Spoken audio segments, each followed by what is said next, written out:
In 2023, the Australian government faced a royal commission into an automated welfare recovery program that wrongfully targeted hundreds of thousands of its own citizens. Families lost their savings, and mothers testified about sons who died by suicide after receiving automated letters demanding money they did not have. For years, welfare income discrepancies at Centrelink were handled by human case officers who investigated the files and contacted people directly. To save money and increase the volume of debt recovery, the government removed the human element. They handed the entire enforcement process over to an automated algorithm. This graphic maps out the resulting damage. By comparing annual tax data with fortnightly welfare records, the system generated 20,000 debt notices a week. It ultimately issued 1.75 billion Australian dollars in completely wrongful debts against 453,000 people. When challenged, officials defended the program by saying the data matches. They relied on the assumption that because a computer generated the number, it had to be objective, precise, and correct. The complexity of a technological system is never a legal or moral excuse for the damage it causes.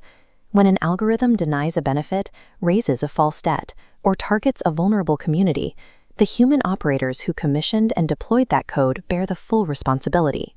This flowchart illustrates a rules-based system, the type of algorithm that powered Robodebt. A human programmer writes a specific set of instructions that the machine executes exactly. In Robodebt's case, the rule took a person's total annual income and simply divided it by 26 to guess their fortnightly earnings. For anyone working casual or seasonal shifts, that instruction created a mathematical fiction. Machine learning operates differently, as shown in this second diagram. Instead of following a hard-coded rule, the machine is fed massive amounts of historical data and told to find patterns that predict a specific outcome. No human explicitly writes the rule. The model identifies complex relationships on its own. New Zealand's Ministry of Social Development once built a machine learning model to identify newborns likely to face child maltreatment. But the model learned from decades of welfare data, where Maori families were overrepresented due to historical inequities. The algorithm did not predict actual risk.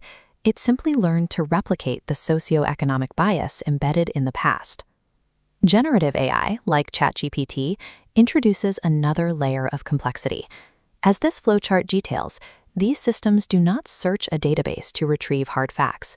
They construct novel sentences word by word, predicting the most contextually plausible sequence based on vast amounts of text. Because they lack an internal mechanism to distinguish fact from fiction, they can generate fluent, highly confident text that is entirely false. Rules-based code, machine learning pattern recognition, and generative language prediction process information in completely different ways. Grouping them all under the vague label of AI prevents us from asking the right questions about how they work and where they fail. This diagram maps the full operational pipeline, showing how raw data becomes a decision. Errors enter silently at every single stage, from the initial collection methods all the way to the final automated action. Long before the algorithm runs, data analysts must clean and prepare the raw information. The decisions they make here, like how to handle missing values or categorize an ambiguous case, imprint their own subjective judgments into the dataset. Those hidden assumptions permanently shape the downstream results. Because the Robodebt pipeline was designed on a flawed assumption about income, the resulting debt notices arrived without any coherent explanation of the math.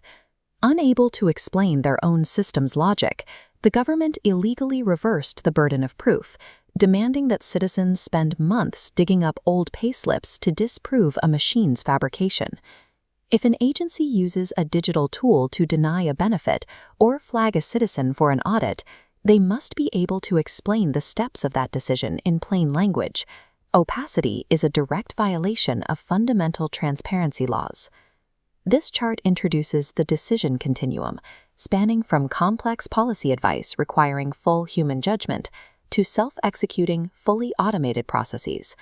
Notice the governance requirements below.